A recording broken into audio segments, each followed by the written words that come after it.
How can I start being more assertive in a controlled manner? That's exactly how you can start, by being more assertive in a controlled manner. What are you mad about? Write it down and be comprehensive about it. Write down everything that makes you angry. So what will happen then? You have a comprehensive list of what makes you angry. And the first thing that you'll figure out is that some of those things just shouldn't make you angry. It's time to grow up and get over that. But then there are other things on there. You think, this makes me angry, should it?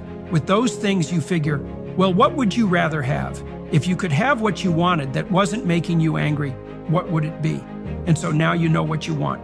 Well, then you think, let's take one of those things that I want and see if I can ask for it. You have to negotiate. What's the other person willing to do?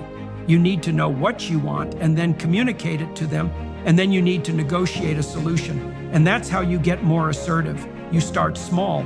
You get more assertive by telling the truth, right? It's not like your partner isn't going to gain from your increment in assertiveness. It's not a zero-sum game. You could both gain, truly, because wouldn't it be a lovely marriage if your wife could ask you what she wanted and you could deliver, and you could ask her what you wanted and she'd deliver, and both of you were happy about that? That could happen. Not always in every situation, but you get a long way down that road if you're careful. Tell the truth about what you're angry about, but also tell the truth to yourself about what you want. And then start with a little negotiation in that direction, and you'll get better and better at it. It's really worth doing because otherwise you carry around all that resentment, and that's horrible. That's no way to live. It makes you sick, and it makes everyone around you sick, and it makes you old and makes life miserable. So that's another thing to think through, because you think, oh, I'm afraid to say what I want. It's fair enough. Who isn't? How afraid are you of not saying what you want? Well, I'm used to that. That doesn't mean it isn't horrible. You're just not accounting that as a risk, and you should. There's the risk of saying what you need, but there's the risk of not saying what you need. And if you have to pick between those two risks, man, pick saying so.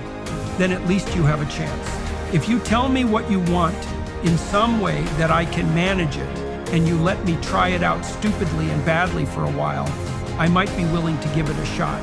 Even if we allow ourselves also that opportunity to practice it stupidly for a while, you know?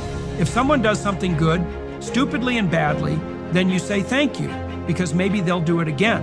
And maybe if they do it 20 times and you keep saying thank you carefully, they'll get confident at it and then they'll get good at it. And that might take like a year. And then you've got 40 years where it's happening and they're an expert at it. Like, more power to you.